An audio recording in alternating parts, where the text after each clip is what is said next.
โอ้จุพ่อมันจะเก่งนะท้องมันถูกมันละเก่งกบตัวใหญ่เต็มเลยนี่เอาสิจกเอามาโอ้กบเฮาเบาเซ็ตว้าว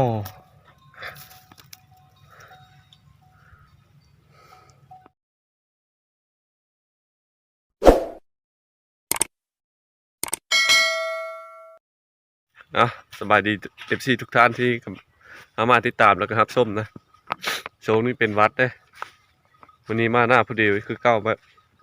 เข้าเสร็จแล้วเข้ามาเลงโง่วันนี้นะเขาบรรทัดแล้วนะครับเราบรรทัดปล่อยโง่นะบ่มีอันกินละลงไปหาคุดกับปูหน้าขึ้นมาออกหาคุดแถวนี้แหละแถวไหหน้าเข้าแถวนี้แหละเราบ่ได้ไปไกลเท่านี่ก็คือโทกับแตงกวาที่เขาขุดในคลิปก่อนๆนะงามแล้วนะนี่เลาะมาหูปูแถวนี้ก็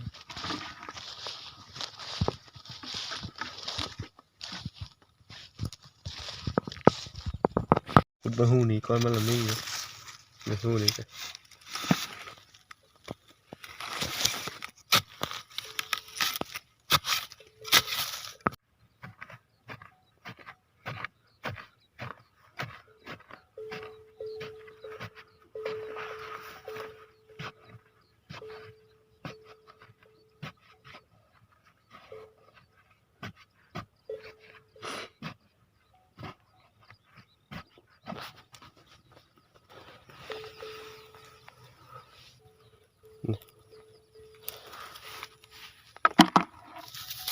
แล้วก็ได้สองตัววันนี้เขาสิหาเลาะไปต่อแล้วโยฮันมันเป็นเมืองเขาไปหามันเป็นเมืองก็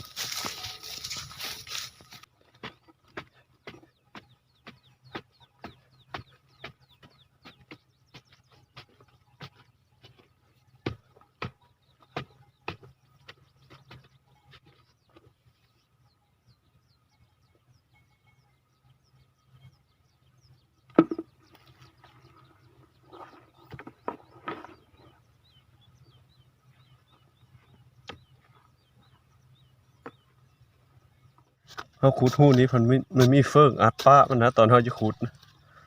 นี่มันเอาเฟิงนี่อัดป้าอันไว้นี่มันเก่งๆเขาขุดลงไปเห็นกบนะโอ้จุพ่อมันจะเก่งนะท้องมันถูกมันละเก่งกบตัวใหญ่เต็มเลยนี่เอาสิจกเอามาโอ้กบเฮาเบาเซ็ต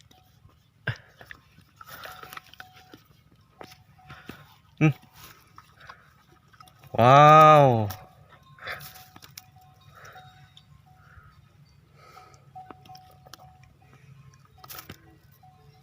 ตัวใหญ่เต็มทุกคนเลย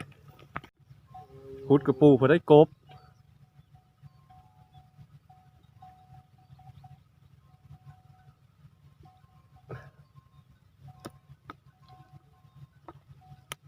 ตหาขาจะมันจะได้มันนำได้โดนมันยู่นี่นะ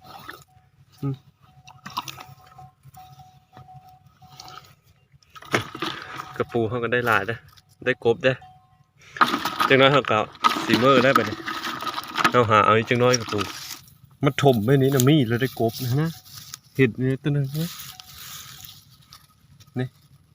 มันถมคักนะเขาสิท่าลุ้นเบิ้งนี่มันถมไปนี้เขาขุดที่นี้นะ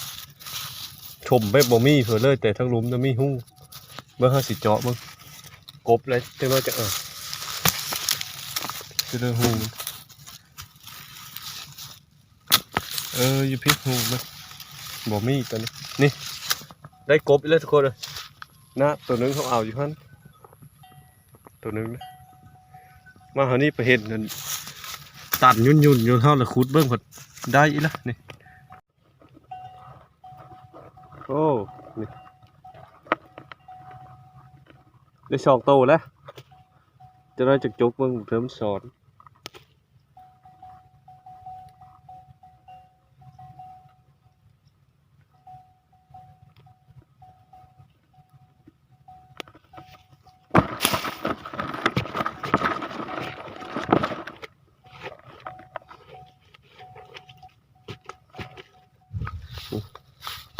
เอาลาบกบเสื้อเท่าตัวหนึงเท่าชาวบ้านเขาเฮออยู่ทางครับยางมาพร้อมกันเช้านี่เขาเอาเฮอต้นปั้นหนึ่งเอาสีลาบกิน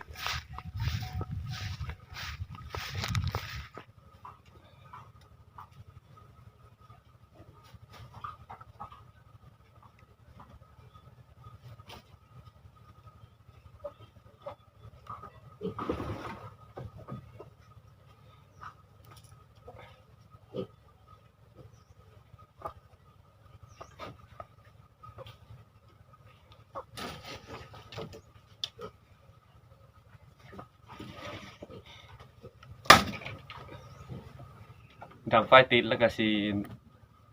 เอาต้มน้ำลาบเท่าก้อนมานี่ชาวบ้านเขาเฮออยู่ทางนะเมื่อเช้านี่ยางมากเขาลงอ่าวอยู่เมืองนะแต่ก้าวเฮาเว้าบ่ได้ลาบและเท่านะเพราะว่ามาหาปลาเลยก็บ่มีละอย่าไปขุดกับปูหน้ามาออกกินผัดได้กบเลยลาบเท่านี่บัดนี้เพราะว่าเฮาสิเอากบในเสื้อลาบเท่าเด้ถ้าไฟติดจังหน่อยก็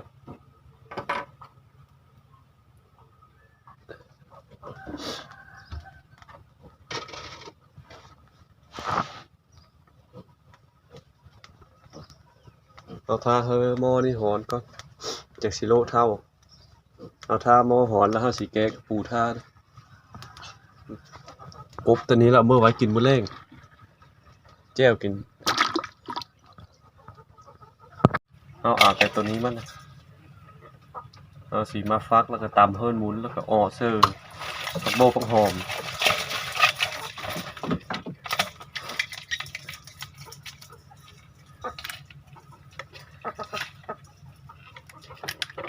โอเคเอาตัวนี้มันเพราะว่ามันสีมันตัวนี้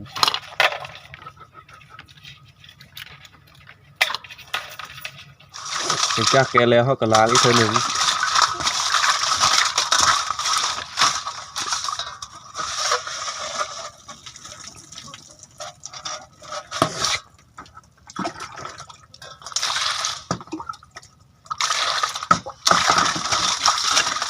มันให้กับสีฟักแล้วก็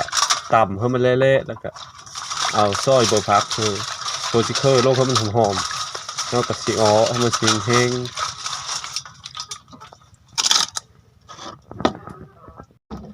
ฟักแล้วเขาก็สีต่ำให้มันเละนะมัน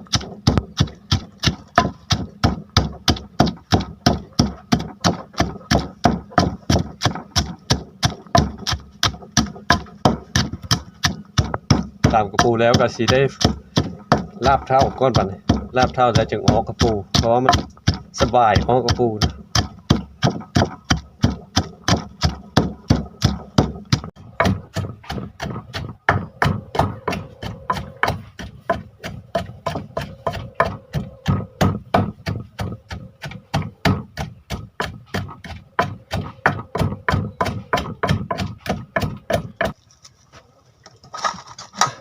ลาบพอได้กินผู้เดียวเลยนะซ้ำนี้ก็พอแล้วเจ้าเยอะลายพวกกับจักนี่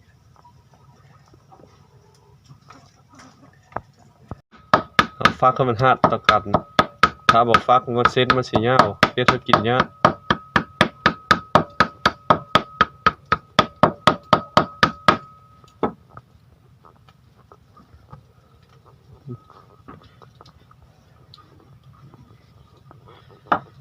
เรามาโลกก่อนสิ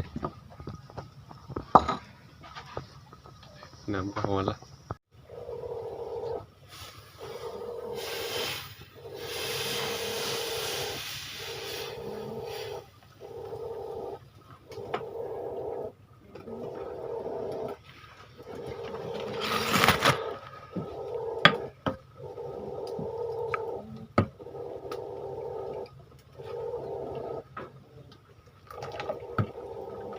เอากระโลแล้วล่ะเอาถ้าเขากบเปื่อยซึ่งน้อยจังเอากบมาเซอร์นะตำกบเซอร์แล้วก็เซอร์เครื่องหอมได้เลยไปเลยกบกับท่านสุกครับเลยนี่กบกับสุกละเอาสีตำกบแล้วก็เซอร์รับเท่าได้ไป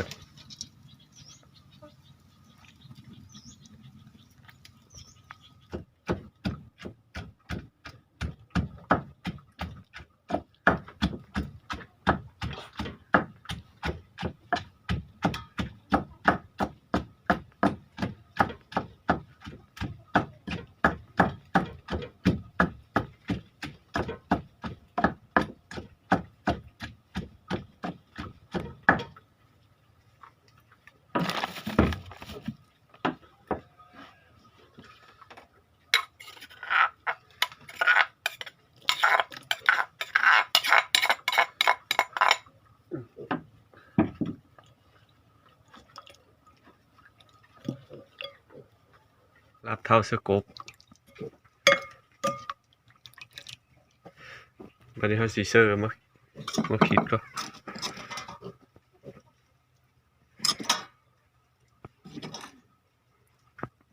เบอร์พักกะซอยแล้วล่ะแต่เขาบริเซอร์เบิร์ดได้เพราะว่าเขาสีเซอร์อันนี้น้ำหอกกระปู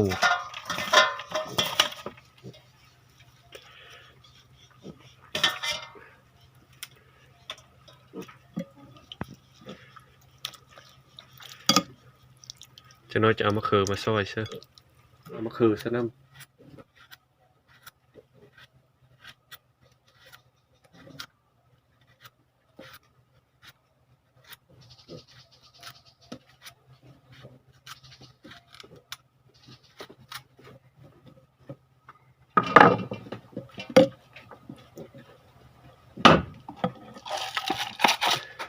ก็คู่ผม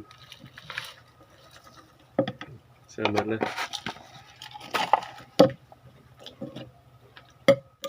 รับเท่ากันแล้วนะบัดนี้เฮากะสีไปออกกระปูรับเท่าเฮากระปาไปนี่แหละถ้าเฮ็ดกินแล้วจะไปกินพร้อมเดียวกินหมดบ่ได้ผู้เดียวนี่เสื้อมาคิดจังไงเบอร์พักไม่เสื้อลายๆแล้วให้มันหอม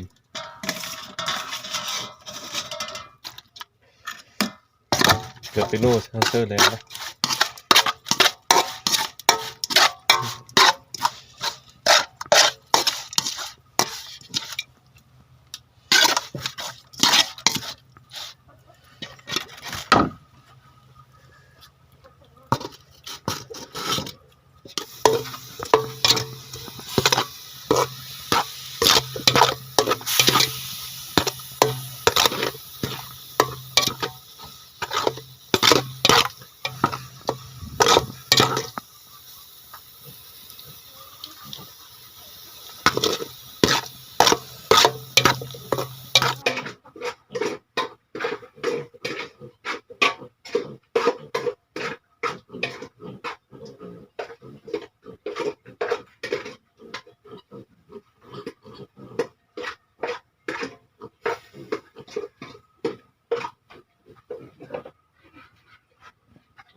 อันนี้ออกกระปู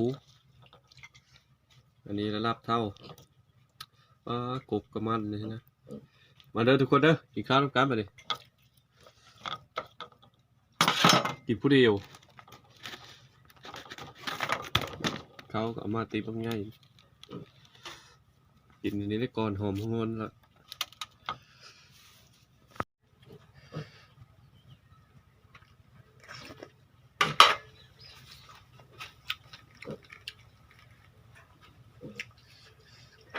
นับเท่าสกบ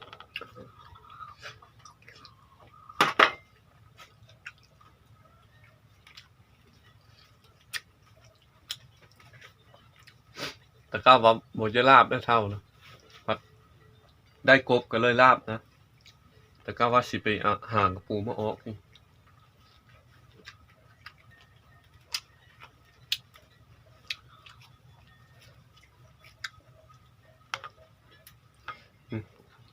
ออกกระปูเฮ็ดคำมือใหญ่เลย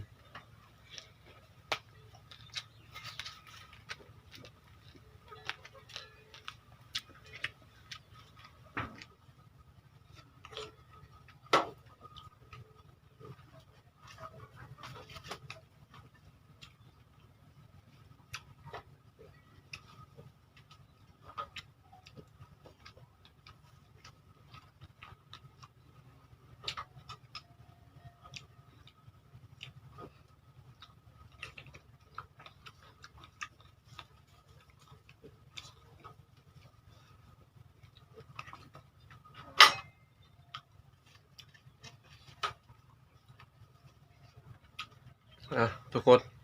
สำหรับคลิปนี้ก็ขอฝากสิ่งนี้ก่อนนะเพราะว่าเฮาบ่ได้ขึ้นด่านโจงนี่เฮาเลยถ่ายบรรยากาศแถวให้แถวหน้าครับเบิ่งการเฮ็ดอยู่เฮ็ดกินแบบแต่เก่านะมื้ออื่นเฮาสิขึ้นด่านครับบ่สินบ่ม่อนคือเก่า สำหรับคลิปนี้เราก็ขอฝากไว้สำนี้ก่อนนะเราสิได้กินข้าวต่อเดี๋ยวในเลิกก็ขอขอบเจอทุกคนที่เข้ามาติดตามแล้วก็รับชมนะ